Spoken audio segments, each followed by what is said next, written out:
Isso já repercutiu no mundo todo, inclusive o conselheiro de Trump, o Jason Miller, publicou uma imagem de Alexandre de Moraes atrás das grades. E agora tem um relatório. O relatório do Comitê Judiciário da Câmara dos Estados Unidos acusa o ministro Alexandre de Moraes de promover uma campanha de censura e lawfare, nessas palavras, que poderia impactar diretamente nas eleições brasileiras de 2026. Qualquer país sério, ele já teria sido escorraçado do STF e provavelmente estaria sentado no banco dos réus, quiçá já na cadeia, por prisão preventiva, até porque ele realmente, com tanto poder que acumulou, ele é um risco para obstruir a justiça.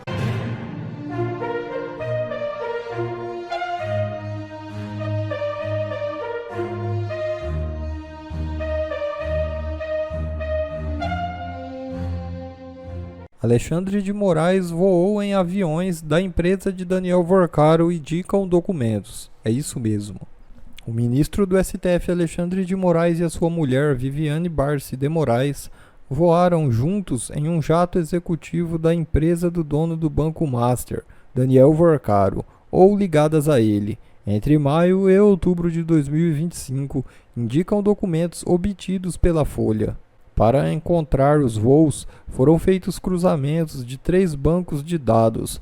O primeiro é da ANAC e contém os nomes de todas as pessoas que foram registradas nas listas de embarque do terminal executivo do aeroporto de Brasília. O segundo é o registro de todos os voos que decolam do mesmo local e é compilada pelo DCEA, vinculado ao Comando da Aeronáutica. Os cruzamentos revelam que Moraes e Viviane foram registrados pela ANAC como passageiros no hangar de jatos do Daniel Vorcaro em 8 oportunidades. Censura de Moraes pode afetar eleições de 2026, diz relatório do Congresso dos Estados Unidos. O assessor de Donald Trump, Jason Miller, chegou a publicar nas redes sociais que Alexandre de Moraes será preso. É isso mesmo.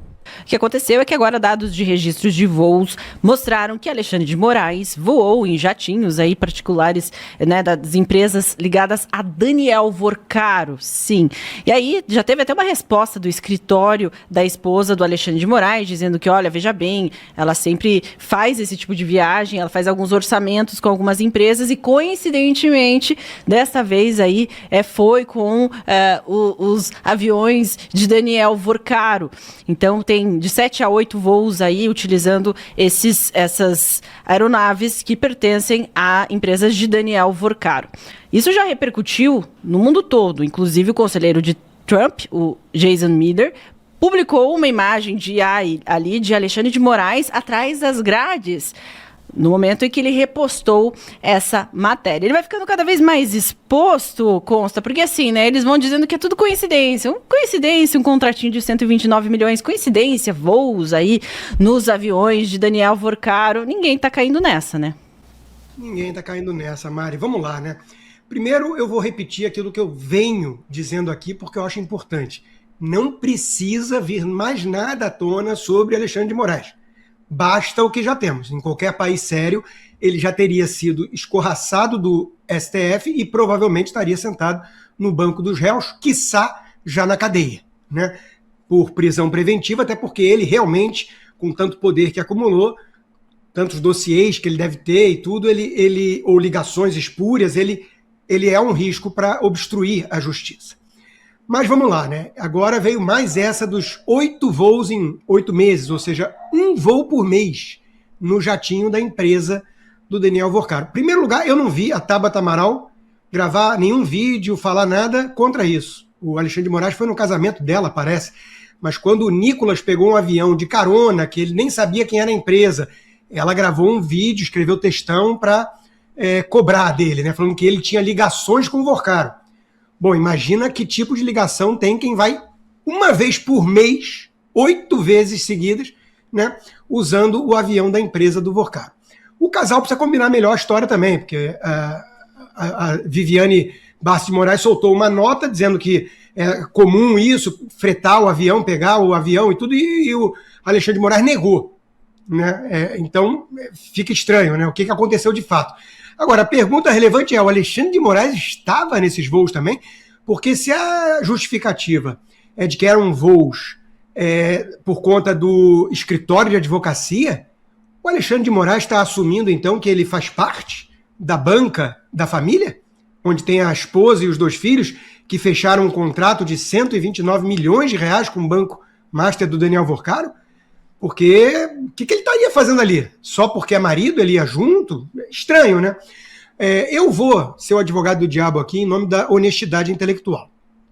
Muitos bilionários com jatinhos colocam seus aviões para alugar, né? Porque o custo de manutenção é muito alto e ficar parado é pior, né? O Daniel Vorcaro não liga muito para dinheiro, a gente já viu, porque ele tinha muito e vinha fácil, vinha por meio de fraude e tudo. Então não é aquele cara que dá valor ao que construiu, digamos assim, né? A própria fortuna foi construída com empreendedorismo, com esforço, trabalho. Não é o caso do Daniel Vorcaro, né? Mas, mesmo assim, ninguém gosta de rasgar dinheiro. Então, faz sentido ele colocar os aviões, né, para esse tipo de operação, de contratos de aluguel ali, de prazo definido. Acontece que é muita coincidência, né? Se fosse um caso totalmente isolado, aparecesse só isso, a gente ia falar, não, calma, pode ter uma explicação e tudo, mas tem o contrato, tem as ligações do Daniel Vorcaro e mensagens para o Alexandre, não para a advogada dele, caríssima, que pegava jatinho para resolver coisas e tudo, né? Então, mais essa informação que veio à tona, é óbvio que é uma peça importante do quebra-cabeça. O quebra-cabeça está montadinho, só não vê quem não quer, né? Para terminar, Mari, eu só traria aqui um exemplo hipotético, só isso, para a gente pensar. Imagina se fosse o Flávio Bolsonaro que tivesse pegado 8 vezes o jatinho da empresa do Vorcaro. Imagina se fosse o Jair Bolsonaro. Imagina se fosse qualquer um que não a turminha do consórcio PT-STF. É óbvio que a reação ia ser muito diferente, não só da imprensa, né, como das autoridades. Então, a gente sabe aqui que o STF está numa operação abafa. Há algum tempo já que eles vêm tentando impedir as investigações todas, que elas continuem, porque já chegaram neles, né? Então, eles estão tentando se proteger. É uma autoblindagem. Vai dar certo ou não? Isso vai definir o futuro do nosso país. Se nós vamos ser uma democracia ainda que capenga, imperfeita, que precisa de várias reformas, ou se nós vamos afundar de vez numa ditadura de toga, como, aliás, descreveu muito bem o editorial da Folha de São Paulo hoje, sem dar nome aos bois. Você lê o editorial da Folha de São Paulo hoje, eles estão praticamente descrevendo uma ditadura de toga, né? 10 pessoas contra todo o povo, arbitrariedade, tomam decisões para se proteger, tá tudo lá, né? Mas eles não chamam pelo nome, né? É uma ditadura togada.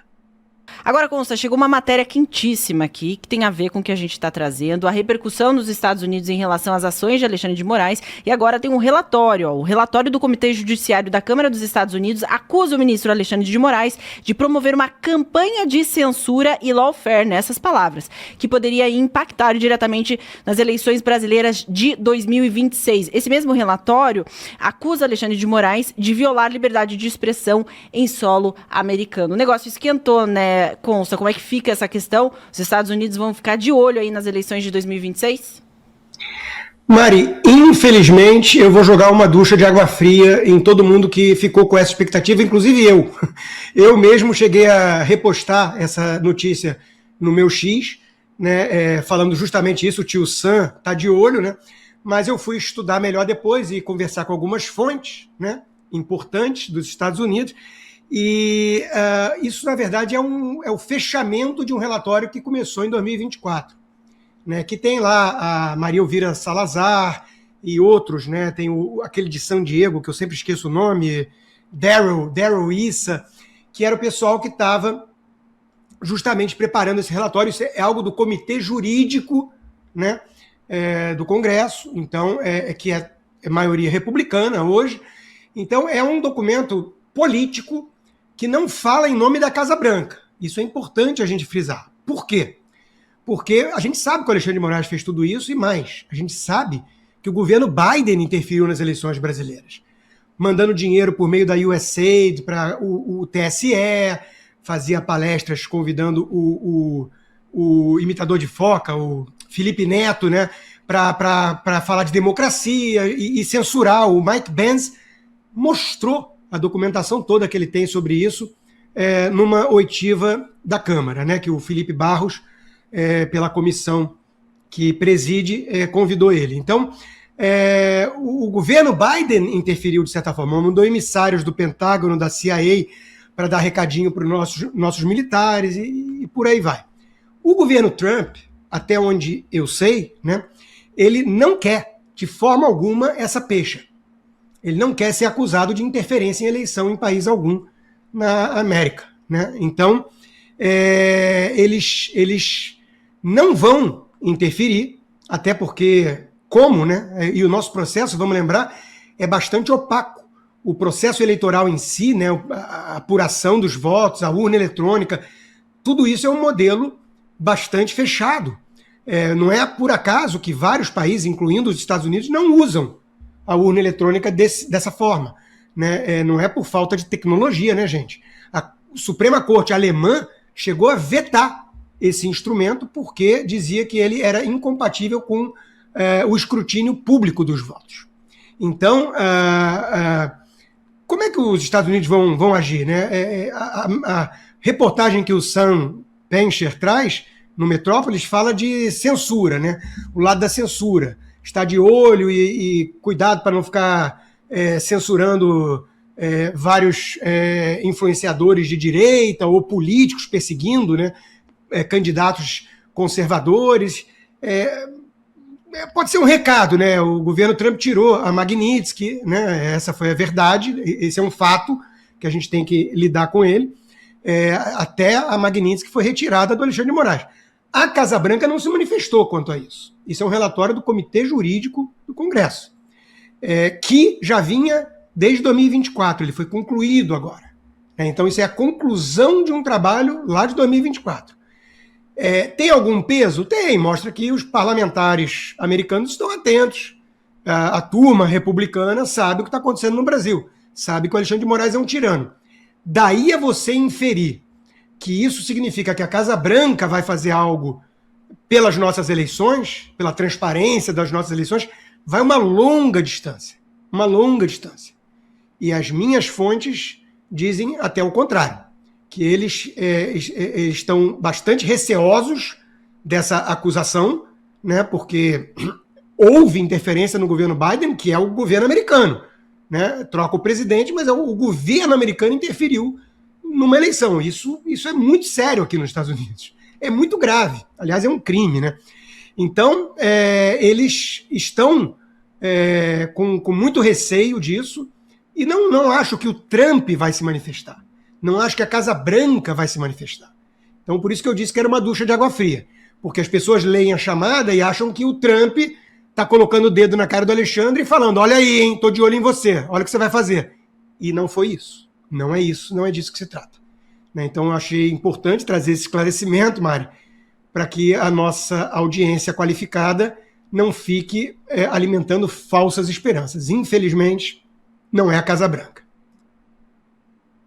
Boa, Consa. Claro, depois de Magnitsky e tudo mais, a gente fica com muito menos esperança também do que pode vir dos Estados Unidos, né, de colocar todas as esperanças por lá. Porém, essa postagem, como a gente trouxe no começo do programa, Jason Miller, conselheiro do Trump, postou uma imagem de Alexandre de Moraes preso, atrás das grades, etc., repercutindo essas notícias no Brasil. Parece que, pelo menos, de olho eles estão no Brasil, né, Fred? Pois é, Mari. Esse relatório é um relatório importante. O Comitê Judiciário americano, né, da Câmara dos Deputados americana, que é o nosso equivalente da CCJ, a principal comissão legislativa, e que aponta justamente essa atuação ilegal do ministro Alexandre de Moraes, violando a liberdade de expressão dos brasileiros, mas essas decisões do ministro Alexandre de Moraes que causam um impacto profundo sobre os demais países e, em especial, sobre os americanos, sobre as empresas de rede social americanas. Esse contexto desse relatório é importante até lembrar que ele tem muito a ver com uma lei que nós falamos, né, há um tempo, da Granite Act, que é um projeto de lei que já está tramitando no estado do Wyoming, foi redigido por um advogado que atua com liberdade de expressão nos Estados Unidos, o Preston Byrne, e que, basicamente, ele tenta transformar em texto legal aquilo que está sendo discutido na ação movida pelo Rumble e pela Trump Media contra o Alexandre de Moraes no estado da Flórida. E a preocupação hoje por parte dos Estados Unidos com órgãos governamentais, né, de outros países do mundo, e o caso do Alexandre de Moraes ele é muito simbólico, que é o caso de um juiz que tem atuado, né, exercendo censura, diferente, por exemplo, de outros países do mundo, como o caso do Reino Unido, em que essa censura não parte do Poder Judiciário, mas parte do órgão ligado ao Poder Executivo do Reino Unido, que é o órgão, né, o Ofcom, o órgão de comunicações, escritórios de comunicações, o órgão regulador da comunicação social no Reino Unido. Assim como é o caso também da Austrália, em que a censura parte do órgão do Poder Executivo, e esse é o cenário, né, que às vezes fica até difícil para um estrangeiro entender, né, como é que o Poder Judiciário do Brasil acumulou tanto poder, concentrou tanto poder ao longo do tempo e se tornou, né, num verdadeiro órgão aí de regulação da comunicação social, porque aquela decisão do Supremo no ano passado, declarando o artigo 19 do Marco Civil da Internet parcialmente inconstitucional, né, e estabelecendo todo o marco regulatório da liberdade de expressão nas redes sociais no Brasil, um estrangeiro dá um nó na cabeça do estrangeiro. Por quê? Porque, especialmente no mundo ocidental, nas democracias liberais, você tem o princípio da separação dos poderes. E cada um dos poderes respeita as suas competências, né, delimitadas constitucionalmente. O que acontece é que no Brasil nós tivemos o Poder Judiciário, especialmente o STF, acumulando poder, exercendo funções próprias do Poder Legislativo, mas não só, do próprio Poder Executivo. Né? O gabinete do ministro Alexandre de Moraes não é um gabinete de um juiz. Ele é um verdadeiro órgão de polícia política que atua ali, né, censurando indivíduos, né, perseguindo pessoas em função das suas opiniões políticas. E a coisa no Brasil, Mari, ela ficou tão surreal que eu até queria destacar um fato que aconteceu hoje e que acho que merece, né, uma reflexão, porque mostra uma mudança até de chave aí na grande mídia, para além do que eles já vinham fazendo uma crítica, né, do Supremo Tribunal Federal, do ministro Alexandre de Moraes, mas agora foi um ponto verdadeiramente de inflexão hoje. Por quê? A Folha de São Paulo, o jornal Folha de São Paulo, um dos jornais mais tradicionais do Brasil, sempre vinha aplaudindo o Alexandre de Moraes, dizendo que, olha, temos aqui que conter a atividade, né, dessas supostas milícias digitais, dessas forças antidemocráticas. E quando eles criticavam o ministro Alexandre de Moraes e o STF, eles sempre vinham com aquele assim, olha, nessa decisão específica, ele abusou do seu poder, ele extrapolou aqui, né, a sua competência, mas sempre passando um pano e justificando. Não, mas olha, existia uma ameaça antidemocrática no Brasil. E hoje eles publicaram um editorial, inclusive na capa do jornal, que não é comum, criticando o STF. E é o primeiro editorial que eu vejo da Folha em que eles não falam, olha, o Supremo cometeu uma ilegalidade, mas até então era o que... Foi a primeira vez que eles fizeram esse editorial apontando que o Supremo extrapolou qualquer parâmetro, né, jurídico, legal, constitucional de atuação e não fizeram, né, não se utilizaram da adversativa mais para passar o pano para todas as ilegalidades cometidas pelo Supremo Tribunal Federal, especialmente desde a instauração do inquérito das fake news em 14 de março de 2019. Então você vê que é um ponto de inflexão que pela primeira vez essa grande imprensa que deu sustentação, né, perante a opinião pública para todas as ilegalidades praticadas pelo Supremo Tribunal Federal, eles não passaram o pano, né? Disseram, olha, nos outros casos era justificado. Não, meus amigos, não é justificado você, segundo as próprias decisões do Alexandre de Moraes, afastar excepcionalmente garantias individuais. A nossa Constituição, ela protege tanto esses direitos fundamentais que até no artigo 60, parágrafo 4º, erige esses direitos fundamentais como cláusula pétrea. Nem o poder constituinte derivado, o Congresso Nacional, quando altera a Constituição via emenda constitucional, ele não pode atacar o núcleo fundamental desses direitos individuais. E o Supremo, tanto assim que na própria questão do estado de sítio e do estado de defesa, que são, né, dois institutos jurídicos pensados ali para situações de calamidade, de convulsão social. Nem nesses casos, por exemplo, os parlamentares podem ter as suas imunidades afetadas. E, no entanto, nós tivemos, né, o caso do Daniel Silveira, que é simbólico em termos, né, de ofensa e de ataque às imunidades parlamentares, mas nem nesses casos poderia. E você vê o Supremo atropelando, espizinhando os direitos fundamentais dos brasileiros. Então, é importante também aqui falar em relação a esse, né, o relatório do governo americano, que o Poder Executivo nos Estados Unidos é diferente, assim, o quanto o Poder Executivo, de alguma maneira, ele influi e ele interfere na agenda legislativa. No Brasil, é muito difícil que um deputado, um senador, né, apresente um projeto de lei e que esse projeto de lei seja aprovado só pela força ali, né, individual daquele parlamentar. No geral, é muito mais fácil um projeto de lei ser aprovado quando ele vem do Poder Executivo. Tanto que, né, o Poder Executivo, o presidente da República tem poder de iniciativa legislativa e, com a força da máquina do governo, ele consegue empurrar uma agenda legislativa. E o parlamentar, individualmente, é muito difícil que ele consiga, né, por meio da sua força individual, aprovar qualquer medida de maior relevo dentro do Congresso. Nos Estados Unidos, você tem muito mais força do Poder Legislativo. Né? Uma coisa que eles usam muito um termo grassroots, né? A coisa que vem de baixo para cima. Então, essa questão da atividade legislativa, você tem o Jim Jordan, que é um dos principais deputados, um dos mais influentes no Congresso americano, é o presidente do Comitê Judiciário. Então, quando eles emitem um relatório desses tem um peso perante a opinião pública, mas também como um sinal, um recado enviado pelo parlamento ao Poder Executivo, dizendo o seguinte: olha, nós estamos vendo que o Brasil hoje, por meio do Alexandre de Moraes, representa uma ameaça à liberdade de expressão no mundo. E eles falam isso aqui no relatório. Porque você estabelece precedentes que acabam sendo utilizados por outros governos ao redor do mundo. Esse marco regulatório estabelecido pelo STF no julgamento do artigo 19, ele pretende que conteúdos bloqueados, censurados, sejam não apenas dentro do território brasileiro, mas a pessoa não possa acessar esse conteúdo nem de outros países. E aqui é um dos pontos centrais hoje da briga entre Brasil e essas redes sociais americanas. Então fica esse recado. No momento em que eu disse a discussão desse importante projeto de lei, o Granite Act, no estado do Wyoming e New Hampshire, e também a Sarah Rogers, que é subsecretária de Estado para a Diplomacia Pública, ela é advogada que atua na área da liberdade de expressão, ela quer apresentar junto com Jim Jordan, e eles estão elaborando esse projeto de lei para que esse Granite Act seja adotado pelo Congresso Nacional americano, e aí você tem estabelecido no texto legal a proteção às redes sociais americanas e aos cidadãos americanos de que burocratas de outros países do mundo, censores de outros países do mundo não possam atingir cidadãos americanos e residentes estrangeiros em território americano, como foi o caso, né, da própria Rumble, do próprio Constantino, que, né, foi o caso dele que motivou em larga medida a propositura dessa ação da Rumble contra o Alexandre de Moraes nos Estados Unidos. Então, é importante, é um fato importante esse relatório para aumentar a pressão do legislativo americano sobre a própria administração Donald Trump, para que o Trump, né, se posicione e tome medidas em relação ao Brasil, considerando essa atuação ilegal do ministro Alexandre de Moraes. Mari.